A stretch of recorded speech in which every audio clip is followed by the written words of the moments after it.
仰卧起坐動作說明。首先，考生需根據教官指示，坐於長凳上，雙腳膝頭必須放在墊子上面，扣緊雙腳。體能教官會將手放於長凳上，你可以躺下，直至肩胛骨壓在教官手上。測試期間，雙手必須覆蓋耳朵，手肘指向天。開始。聽到教官宣佈開始，你可以收緊腹部，用力向前。雙手手肘必須碰到膝頭。躺下長凳時，肩胛骨必須壓於教官手背上，此為一下次數。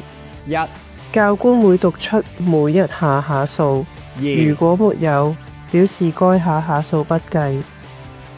3、以下錯誤將不會計分。